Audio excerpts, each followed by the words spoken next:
Hello, hello, hello. What's today? Tuesday? Yes, today is Tuesday. um, been a long time since I've been on the red couch with you all, so it's nice to see this background for myself. It's my own background rather than the virtual one. Dr. Maisha here, founder of the Mind ReMapping Academy. and today I wanted to talk about this idea of doubling down to be right. Now, how did I come up with that? Well, I didn't. I heard it.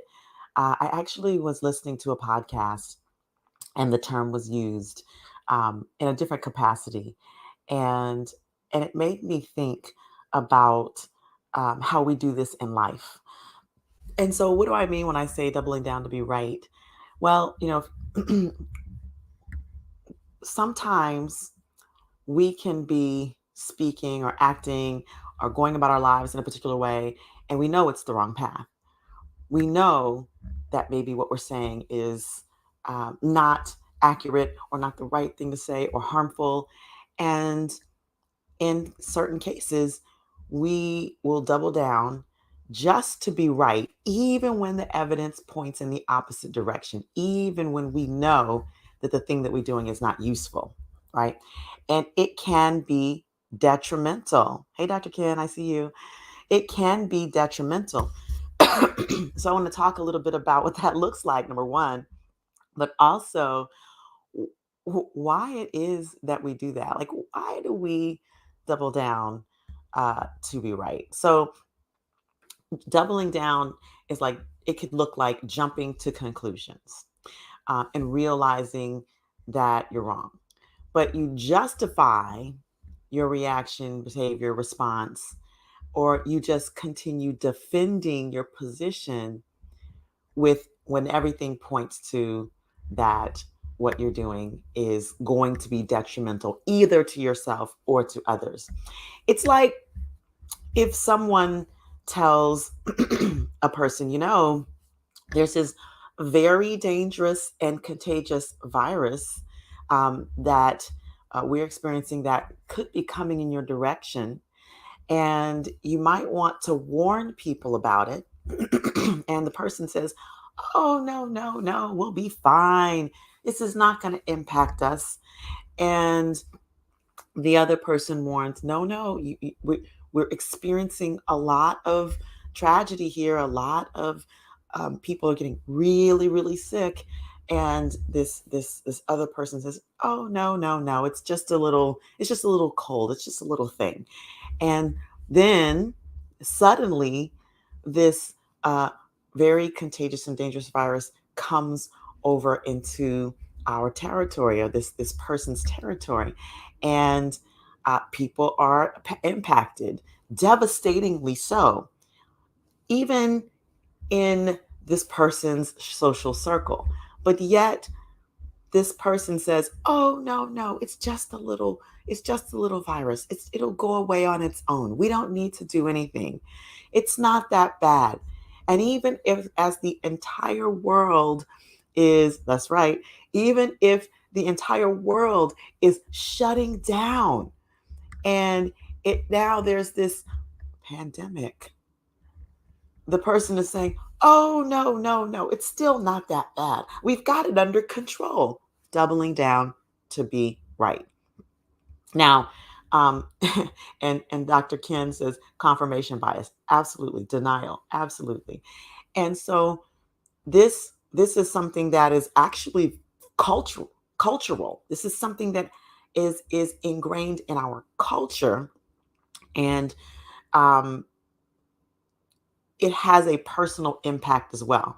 Because, as you know, if you follow me, if you listen to me, I always talk about how we inherit conversations. Well, we do inherit conversations. We inherit that being right is right and being wrong is very wrong. Very, very wrong. Being wrong is detrimental. But being wrong when all the evidence and doubling down to be right when all the evidence points in a direction that can be detrimental is not useful. And so, why people do this? I mean, I think the biggest thing, and you all can chime in and let me know if there's another reason that I'm missing. But it's just a fear of looking bad, a fear of being invalidated, a fear of looking stupid, because that has been the implication of being wrong in the past. That is what has been, we've been conditioned to experience with not being right, right? There's this either or dynamic, right? Good and bad. Right is good, wrong is bad. Not wrong could be, or being wrong or being inaccurate, right? So we could even reframe wrong to inaccurate and have it be more empowering, useful. So how many times have you ever been wrong about something and it's been a learning experience? But we categorize wrong into something bad and grave, and really in my profession as a physician, the conditioning is if you're wrong, someone could die. And in a lot of cases, that could be true. But that's something that's generalized across the culture in general, right? And so if we uh, take being wrong or inaccurate not as being bad or being stupid or being, something else, right? Or being at fault. Thank you. Being at fault. That's really great. If we take it out of that realm and put it in the realm of learning, then we can begin to move in a different direction earlier rather than doubling down just to look good or just to avoid looking bad or just to avoid being at fault or just to avoid, right? So now again, if you've heard me before, I talk about this concept of moving toward versus moving away from. And a lot of times this doubling down to be right is a function of moving away from um, discomfort, the discomfort of what all the things that I've already said before, right? And so, an example, and I'm going to share an example, a parent example, right? And then I might share from a different context. So, as parents, I'm an ex gen, for those of you who don't already know this about me.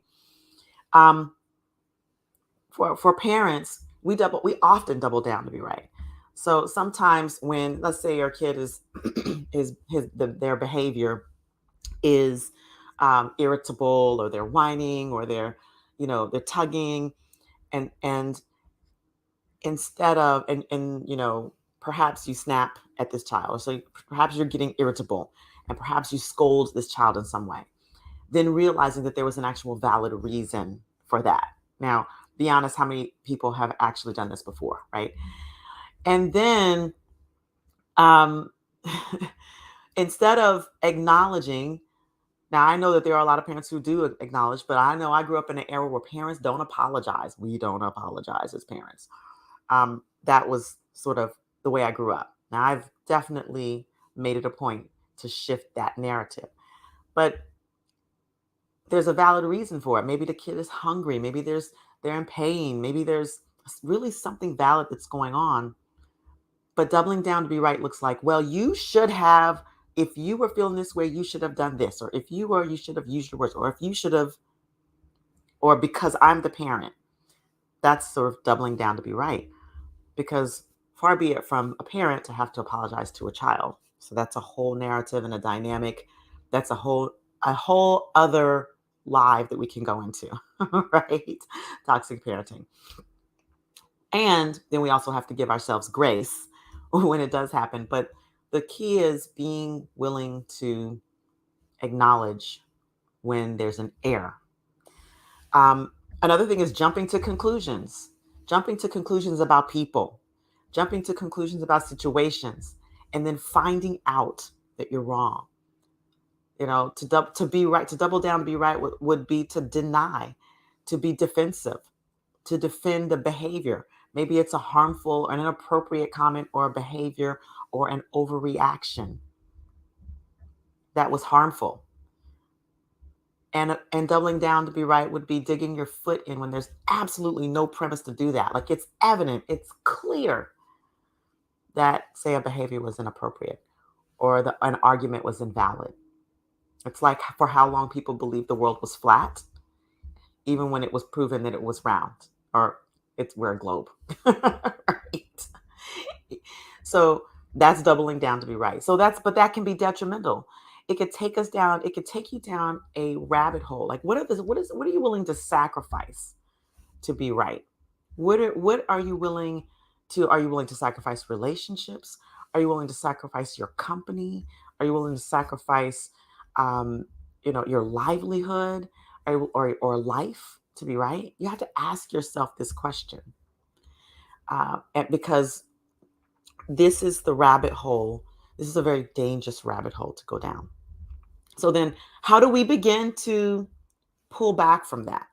How do we begin to, number one, catch ourselves, notice when we're doubling down to be right and interrupt that pattern? Because listen, we're human. It's culture, it's inherited behavior. But just because it's inherited behavior doesn't mean there's not an opportunity to change it, right? Just because it's an inherited behavior or conversation doesn't mean that you cannot redirect yourself, even in the moments that you notice that it's happening. Because here's the thing, I think we're at this, we come into this either I do it or I don't. But a lot of times there's no space for the in between, because I've heard me talk about the stages of learning, right? Unconscious incompetence, conscious incompetence, conscious competence, and unconscious competence. And I will come back to that. As we learn new things, we have to go through these stages. So it's not like if you're a person who, in certain circumstances, finds yourself doubling down to be right one day, you're going to wake up and be and just be perfect. By the way, perfectionism is a characteristic of white supremacism culture, dominant culture, some people say, right? So it's not that you're going to wake up and be perfect. It's the begin to noticing when you're doing it, when you're doing the act, when you're doubling down, noticing with a feeling in your body, when you're that fear that rises up, or that concern, or that whatever that discomfort is that rises up when you are going down a path that you know is not the right path, a behavioral path. Now, this could also apply to entrepreneurship. This could also apply to relationships, especially if you're in a relationship that you know is not working. And, they say it's no turning back. Well, there's always opportunity to turn back, right? I think that's another reason why people double down. It's like, oh, no turning back now. You got to fully commit. And in some cases, it's useful to commit. But when the evidence points to that it's a rabbit hole that's uh, unresourceful, that's potentially harmful, no turning back is just, it doesn't work. It doesn't work.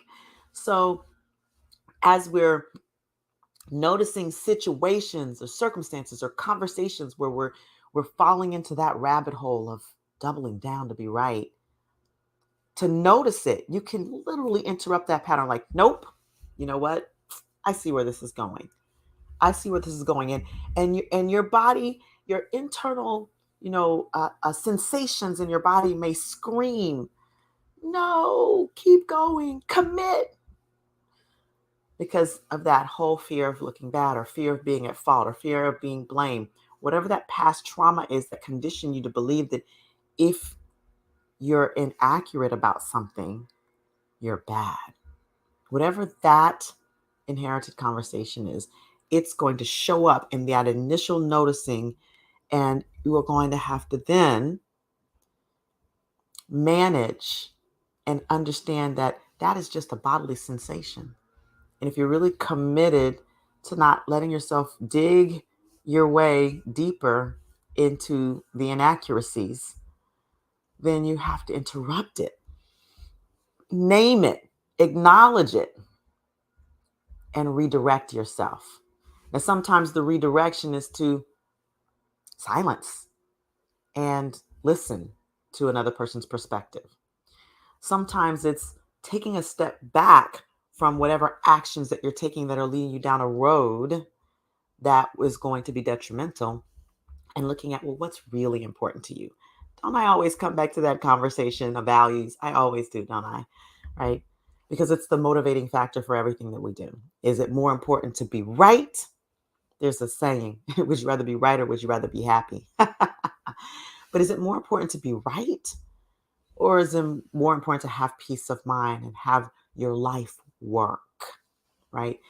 So lean in to um, where being inaccurate or being wrong can teach you something, right? Be willing to be a student of your inaccuracies, of your errors.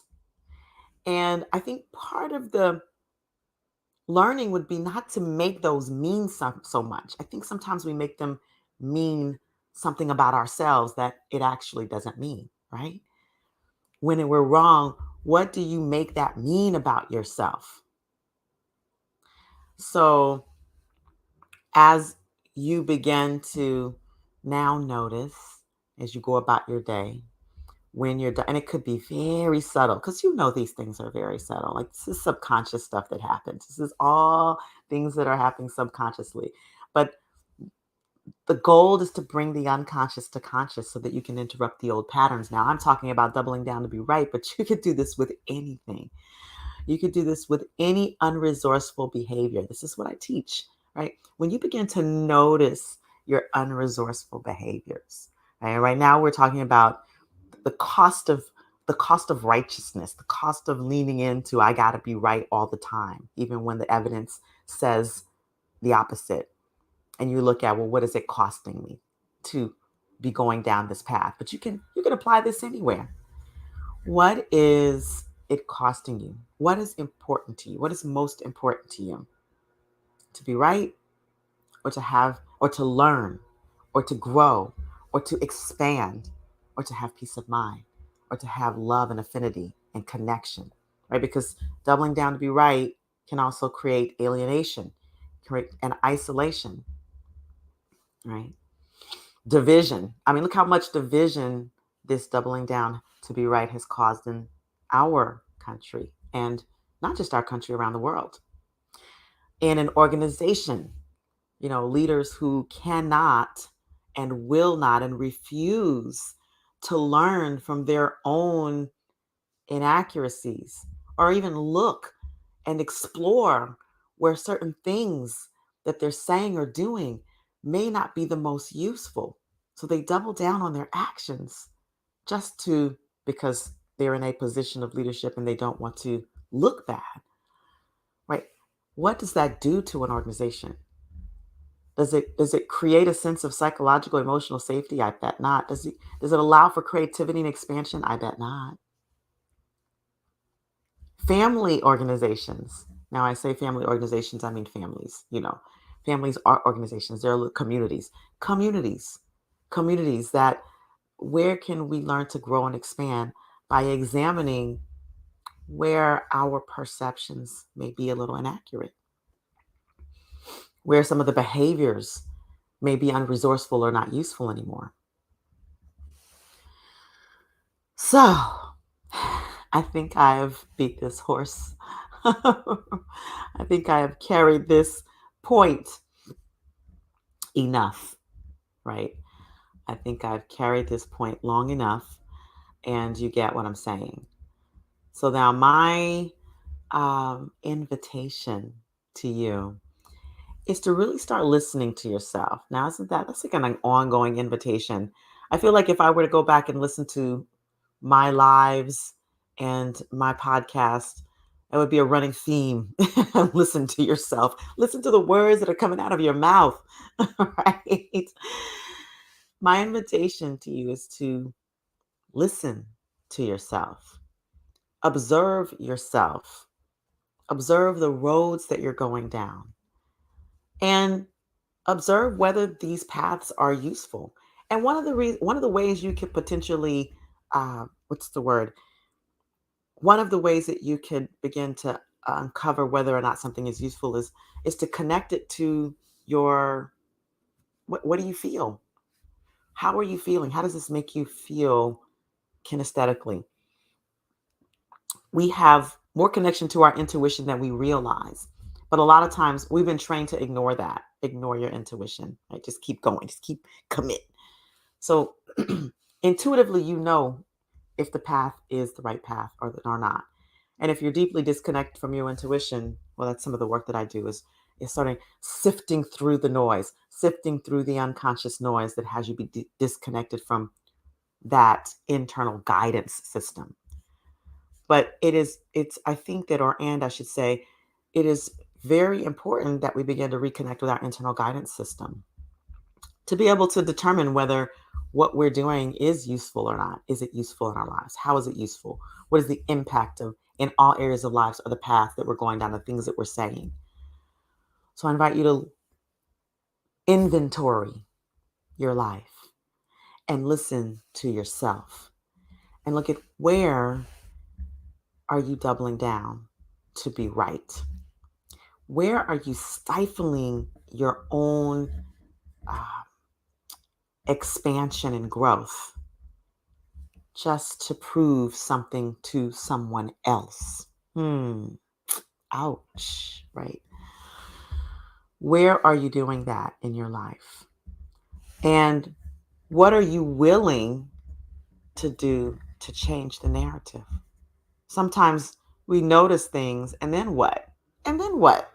Right? Oh, I notice I'm doing this, but are you willing to put your butt on the line to change the narrative so that you can grow and expand and create a new legacy and a new future for yourself and perhaps for your children, your family, for your organization, for whatever it is that you're working toward? And if you want to know about how I do that with people, both individually, collectively, in communities and in organizations, then you know where to find me. I have a training coming up in September. Actually, we have a retreat, so I have to tell you about fun. I get to tell you about an event that's coming up. So at the end of June, and you might have seen me post it on multiple platforms, for our ladies. And don't worry, guys, we love you too. This is just for the ladies this time. Women's Legacy Retreat, June 24th through 26th, right here in Atlanta, Georgia, in the beautiful North Georgia mountains. Um, if you want to know more about this, is about discovering, uncovering those inherited conversations that have us double down to be right, those inherited conversations that have us continue down paths of unresourcefulness and unhealthiness, and to looking at where they come from and how to begin to shift those. How do we begin to shift those conversations? This is it's a weekend retreat. It's basically all inclusive. Your registration includes your hotel stay, your food, except for one meal, but all of your food otherwise. I think just one dinner, and the retreat itself and the exercises. And I promise you will come away with a new person with new tools and ready for action, the next action. So it is a women's retreat. So we invite women to come. I will make sure that you have the link to see and register, ladies, if you should so choose to do so. Early bird registration is until June 1st. So if you want to come to the Women's Legacy Retreat, you can do that. For everyone else who's listening, if you're like, what are these tools that you keep talking about? The tools of neurolinguistic programming, the tools of mind remapping, the tools of learning new ways to manage your communication in ways that will impact your own self image, what you think of yourself, and in ways that will empower others, then you want to know more about the mind remapping training. And again, you can reach out to me directly. If you're on any platform, message me. On all platforms. I will make sure to put the link for the retreat in the comments and all platforms so that you can see. I'm going to post about it again soon anyway. So if you're following me, you should be able to access that. And if you can't find it, just message me. And I look forward to the next one. So remember, listen to yourself, inventory, look at where you're doubling down to be right, and what's your commitment to shift that narrative? Where are you? in the stages of learning, in the stages of change. Because contemplation is great, preparation is great, and action is where the magic happens. All right? Have a wonderful rest of the week. I may pop up and do another session this week. I don't know. I've been thinking about Thursday as a time, so I'll let you know. Otherwise, I'll see you on my normal time on Tuesdays. Have a wonderful rest of the week. Namaste.